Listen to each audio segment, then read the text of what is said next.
बिस्मिल्लाहिर्रहमानिर्रहीम। अस्सलाम वालेकुम friends, how you all? I hope you will be fine. Friends, एक कैंडिडेट का सवाल था कि इल्लामा इकबाल ने खुद को किस हस्ती का मानवी शागिर्द कहा है, तो उन्हें इसका डिटेल से आंसर चाहिए था। पहले सवाल को गौर से देखें। मानवी शागिर्द क्या होता है? मानवी शागिर्द से मुराद वो शागिर्द जो किसी को अकीदत की बिना पे उस्ताद मानता हो।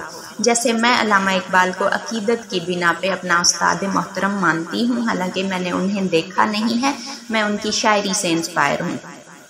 खैर, सवाल को डिस्कस करते हैं हम। रूमी के शागिर्द इल्लामा इकबाल ने ही मौलाना रूम को हमारे सामने इंट्रोड्यूस करवाया था। उन्होंने ही इंट्रोड्यूस करवाया था कि मौलाना रूम कौन है और किन वजूहात की बिना पर इल्लामा इकबाल उनसे मुतासिर थे। और इल्लामा इकबाल ने रूमी की वफ़ात के 700 साल बाद कहा था कि मैं इकबाल ना होता अगर रूमी मेरा उस्ताद ना होता। क्या शान है वैसे, काश इन फ्यूचर कोई हमारे बारे में भी कहे कि मैं आज इस मकाम पे ना होता अगर हमारा जिक्र करके कहें कि फलां मेरी उस्ताद ना होती। खैर, रूमी के शागिर्द इकबाल ने ही रूमी को इंट्रोड्यूस करवाते हुए कहा था कि पीर रूमी खाकरा अक्सीर कुर्द। इसका मतलब है कि पीर रूमी ने खाक को अक्सीर कर दिया। अक्सीर से मुराद ऐसी दवा जो शिफा याब हो, जो मुकम्मल शिफा दे। इल्लामा इकबाल खुद को इस मिसरे में खाक कह रहे हैं और इकबाल कहते हैं कि मुझ खाक को पीर रूमी ने अक्सीर कर दिया। यानी मेरी शान, मैं इकबाल इसलिए बना क्योंकि मैंने रूमी को पढ़ा, रूमी से मुतासिर हुआ। रूमी जो थे वो उनका ताल्लुक तुर्की से था और कोनिया में पैदा हुए और वहीं पर उनका मज़ार है। मौलाना रूम एक मजहबी स्कॉलर थे। इकबाल की मौलाना रूम से बेपनाह मोहब्बत देखकर तुर्की की गवर्नमेंट ने क्या किया कि उन्होंने इकबाल की एक अलामती कब्र बनाई और वो मौलाना रूम की कब्र के बिल्कुल पास है। उनकी इकबाल की अकीदत और मोहब्बत की बिना पे, इससे ज़ाहिर होता है कि इकबाल की अकीदत और मोहब्बत की बिना पे तुर्की गवर्नमेंट, न सिर्फ तुर्की बल्कि दीगर तमाम ममालिक में भी इल्लामा इकबाल को बहुत पढ़ा जाता है और अकीदत की निगाह से तस्लीम भी किया जाता है। अच्छा, देखते हैं कि इल्लामा इकबाल मौलाना रूम से क्यों मुतासिर थे, किन वजूहात की बिना पर इल्लामा इकबाल ने मौलाना रूम को अपना मानवी उस्ताद कहा था। जैसा कि आप सब जानते होंगे, शुरू में इल्लामा इकबाल ने दाग की पैरवी में शायरी की थी, फिर गालिब की पैरवी में। यानी कि शुरू में इंसान जब सीखता है कोई भी काम, शायरी हो चाहे वो कोई भी हुनर हो, तो वो मुख्तलिफ कुओं को खंगाल के उनका पानी लेता है। सेम इसी तरह इल्लामा इकबाल ने पहले दाग की शायरी की थी, दाग की तकलीद में शायरी की, फिर थोड़ी सी गालिब की तकलीद की, फिर इसी तरह उन्होंने वो तसव्वुफ पर शायरी जब करने लगे तो उन्होंने देखा कि तसव्वुफ से मुराद जो उस दौर के उलमा बताते थे, तसव्वुफ से मुराद करके दुनिया कर देना और दुनिया से मुंह मोड़ के किनारा कशी करके कोने में बैठ के अल्लाह अल्लाह करना, ये दरवेशों की सिफत होती थी, जिससे इल्लामा इकबाल को शदीद एतराज़ था। तसव्वुफ क्या है, इस हकीकत को जानने के लिए इल्लामा इकबाल ने मुख्तलिफ स्कॉलर्स से पढ़ा, मुख्तलिफ स्कॉलर्स को खतूत भेजे और इस अपनी कन्फ्यूजन को दूर करने की कोशिश की। इल्लामा इकबाल ने जब मौलाना रूम को पढ़ा तो वो उनसे काफ़ी मुतासिर हुए, क्योंकि मौलाना रूम, अल्लामा इकबाल की शायरी को पढ़ के देखा जाए तो अल्लामा इकबाल की शायरी में हमें अक्सर मिलता है पीरियो गद्दी नशीनी या तर्क दुनिया की मजम्मत की है अल्लामा इकबाल ने।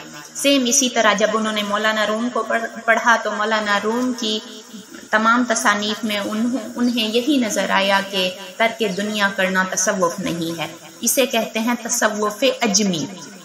तसव्वुफ अजमी यही होता है कि दुनिया को तर्क करके अल्लाह अल्लाह करना, एक कोने में बैठ जाना, हकूक़ फ़राइज़ इंसानों के, रिश्तेदारों के, अज़दवाजी ज़िंदगी के, बहन भाइयों के, सबके भूल के सिर्फ अल्लाह से लो लगा लेना, इसे कहते हैं तसव्वुफ अजमी, जिसकी मौलाना रूम ने भी मुखालफत की थी और अल्लामा इकबाल ने भी मुखालफत की थी। अल्लामा इकबाल कहते थे कि जब कुरान मजीद में इंसान को जा बजा तस्खीर कायनात का हुक्म दिया गया है तो फिर इंसान दुनिया को तर्क करके एक कोने में कैसे बैठ सकता है। एक तो इस नज़रिए से इल्लामा इकबाल मुतासिर हुए, दूसरा फ़लसफ़ा तकदीर से मुतासिर हुए। मौलाना रूम भी इल्लामा इकबाल की तरह यही कहते हैं कि इंसान की तकदीर उसके अपने हाथ में है। इकबाल का एक खूबसूरत शेर भी है जो ज़बानी ज़द ख़ास व आम है خودی کو کر بلند اتنا کہ ہر تقدیر سے پہلے خدا بندے سے خود پوچھے بتا تیری رضا کیا ہے۔ مولانا روم بھی اسی نظریے کے قائل تھے اور علامہ اقبال بھی اسی نظریے کے قائل تھے۔ خودی کا فلسفہ بھی علامہ اقبال نے مولانا روم سے لیا ہے، لیکن باریکی میں جائیں، مزید ڈیٹیل میں جائیں تو تھوڑا بہت ڈیفرنس ملتا ہے۔ اقبال نے رومی سے خودی کا نظریہ اخذ کیا ہے، لیکن رومی جو ہیں وہ انفرادی بقا کے بھی قائل ہیں۔ رومی کہتے ہیں کہ خدا میں انسان کو اس طرح گم ہو جانا چاہیے جس طرح قطرہ سمندر میں گم ہو جاتا ہے، لیکن اقبال کہتے ہیں کہ انسان کی اپنی انفرادیت قائم رہنی چاہیے۔ جس طرح سورج کی روشنی میں چراغ جل رہا ہوتا ہے، اسی طرح انسان کی عظمت کے اللہ تعالیٰ کی عظمت کے سامنے انسان کی انفرادیت کچھ نہ کچھ باقی رہنی چاہیے۔ ہماری MA کی کتب میں یہی لکھا ہوا ہے کہ رومی انفرادی بقا کے قائل تھے اور علامہ اقبال بھی انفرادی بقا کے قائل تھے، لیکن کہیں کہیں اگر رومی کی تصانیف کو پڑھا جائے تو ان میں ہمیں دکھتا ہے کہ مولانا روم کہتے تھے کہ انسان کو اللہ تعالیٰ کی محبت میں اس طرح گم ہو جانا چاہیے جس طرح قطرہ سمندر میں گم ہو جاتا ہے، جبکہ علامہ اقبال کہتے ہیں کہ انسان کی اپنی انفرادیت قائم رہنی چاہیے، جس طرح سورج کی روشنی میں چراغ جل رہا ہو یا جس طرح لوہا آگ میں پڑ کر آگ ہو جائے۔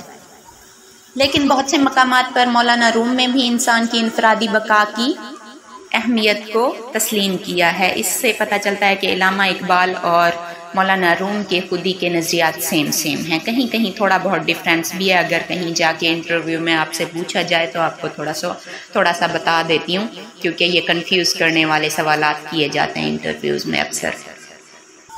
اس کے علاوہ مولانا روم جو ہیں وہ عقل سے زیادہ روحانیت کو ترجیح دیتے تھے، دل کو اور عشق کو ترجیح دیتے تھے۔ سیم علامہ اقبال نے بھی عقل کی نسبت عشق کو زیادہ ترجیح دی ہے۔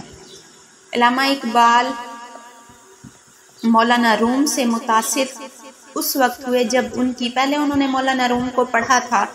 پڑھ کے انسان اس طرح سے متاثر نہیں ہوتا جس طرح سے اسے ہونا چاہیے۔ ہو بھی سکتا ہے انسان، جیسے میں علامہ اقبال کو پڑھتی جاتی ہوں تو بس میں ان کے سحر میں، ان کی شاعری کے سحر میں ڈوب جاتی ہوں، لیکن جب مولانا روم کو علامہ اقبال نے پڑھا تو وہ کافی متاثر ہوئے۔ اس کے بعد جب مولانا روم کے ایک شاگرد شمس تبریزی سے علامہ اقبال کی ملاقات ہوئی، تب علامہ اقبال مولانا روم کے عشق میں ڈوب گئے تھے مکمل طور پہ، یعنی کہ ان کی تصانیف سے تب استفادہ کیا تھا اقبال نے۔ مولانا روم کی تصانیف ہیں مثنوی معنی جو بہت ہی مشہور ہے، اس کے بعد ہے دیوان شمس تبریز، کشف المحبوب، اور بھی بہت ساری ہیں، لیکن یہ چند ایک مشہور جو تھی میں نے بتا دی ہیں، میرے ذہن میں یہی آ رہی ہیں۔ جب اقبال نے دیوان شمس تبریز کو پڑھا تب اقبال نے کہا کہ میں رومی کو اپنا مرشد مانتا تھا، لیکن جب میری ملاقات شمس تبریز سے ہوئی پھر مجھے احساس ہوا کہ میں مولانا روم سے مزید کیا کیا سیکھ سکتا ہوں، یعنی کہ ان کا عشق مولانا روم سے شمس تبریز کو پڑھنے کے بعد زیادہ ہو گیا تھا۔